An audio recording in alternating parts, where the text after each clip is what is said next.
Bengal Tiger. A couple of experienced quarterbacks, that's a nice way to say it, will be front and center in Cincinnati. Some news on the Bengals side to get to as well. We will get to that actually right now. Jeremy Fowler is in Cincinnati joining us now. Jeremy, the Bengals fans were hoping Trey Hendrickson will be out there tonight, but you just got some breaking news on his status. What do we need to know? Laura, a source told me that Bengals star pass rusher Trey Hendrickson is out tonight with a hip issue. He wanted to try to play, but he told coaches today it's just going to be really tough for him to get back off that hip issue, and so he's hoping for next week against the Jets. Now, that is great news for Aaron Rodgers, who is already coming into this game with a lot of chemistry with his coaches and teammates. This has essentially become a run-first offense. Rodgers is totally cool with that. I talked to right tackle Troy Fautanu, who said that Rodgers really isn't making a lot of changes at the line of scrimmage. He'll do his normal checks and protections, but it's not like he's running his own old Green Bay offense. He is all in on running Arthur Smith's plan and offense, being protected at 41 years old with that steady running game. And also, players in the locker room talk about Arthur Smith and Rodgers. You saw the two there. They have really good chemistry. They have very similar personalities, quick-witted. Fautanu told me they are constantly razzing each other in team meetings. So that's been a good sign for their chemistry here that's translated on the field. One last note, with Calvin Austin out a wide receiver, watch for Roman Wilson, second-year guy. He could play a little bit more tonight. They're slowly trying to bring him along.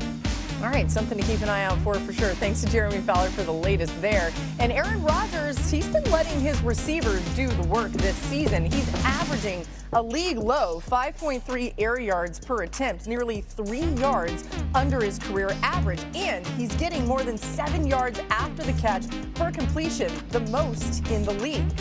The Steelers, 142 yards after catch per game this season, leads the league. And look who we have here today. We got Teddy joining us on Thursday NFL Live. It's so great to have you, Teddy. So many Super Bowl champions. We got a couple Super Bowl champions. Dan, so many, just two.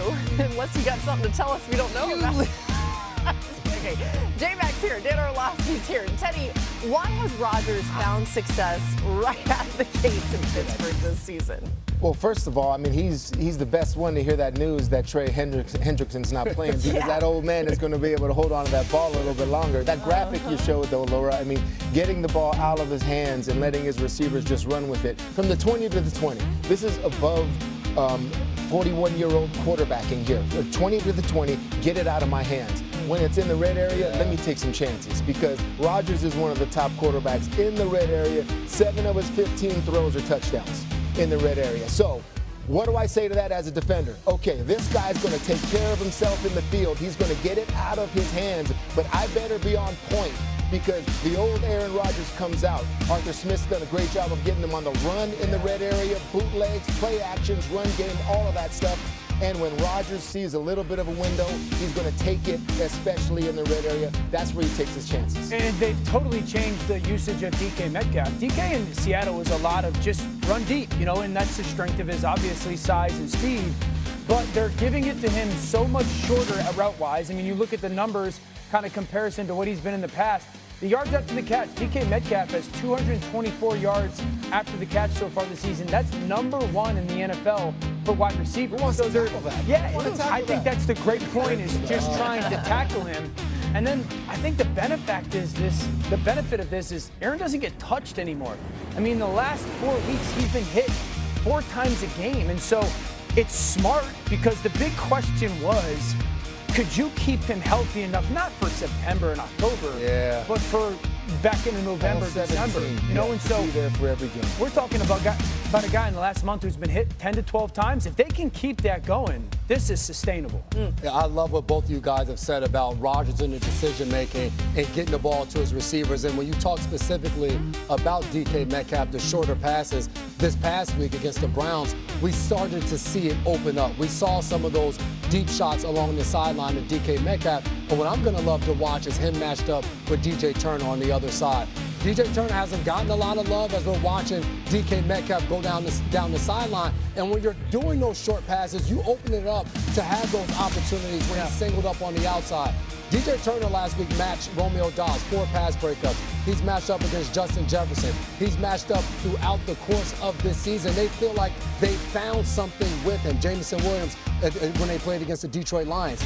To me, this is one to watch in the game tonight when you're looking to see, all right, DK Metcalf's going to be out there, where you're going to see DJ Turner on the opposite side of him, and he's a guy that's made plays for them on defense. If they're going to play Turner one-on-one, Aaron's just going to throw him the ball. I mean, that's kind of what their pass game is. How many guys in the league can cover DK one-on-one? And then tackle him. Yeah. And then tackle him when he gets win 50-50 of it. We watched Surtain do it last year when they played him, and he did a really good job of covering DK. You need a guy that has that size and that physicality, to your point, to be able to match him. We watched DK Metcalf in the run game punk some corners. Yeah. So you got to go out there and have the right mindset against him. Metcalf leads all wide receivers with 224 yards after the catch this season. Even if he thought if he brought him down, he probably is still going. No parts. All right, let's get some top stories in here now as we bring in Jeff Darlington. Jeff, what can you tell us about Puka Nacua?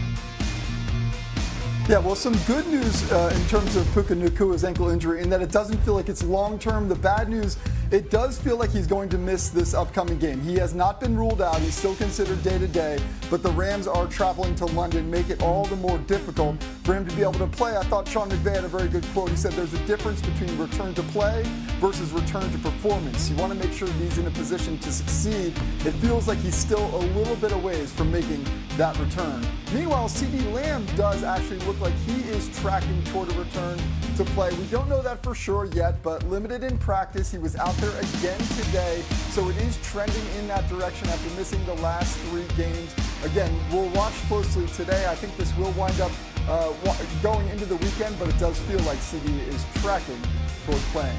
Mike Evans, meanwhile, also looking like he could return to the field this weekend, which would be huge news for the Bucs. They are impressive considering the litany of injuries that have faced this wide receiver room. Emeka Egbuka, the latest to go down with a hamstring injury that will keep him sidelined. Chris Godwin also out. But Evans now able to make the return. Laura, the crazy thing about this is the Bucs, the best record in the NFC, have never had those 3 wide receivers on the field at the same time. If and when they do, man, dangerous team. Yeah, it does make you think about that, right? They were telling me that Mike Evans has been in all the meetings and everything this week, so a good sign. Baker Mayfield was just asked about how they've managed such a hot start without all their players. We're sitting at 5-1, and you look at, the only interception I've had is when we lost. So you look at that, I look at how do we win, and that's what I'm worried about and focused on. So our team, I believe in it. I said it from training camp. I like the young guys that we have. I like the people we have. Obviously, it's never ideal when you're having to move people around all the time.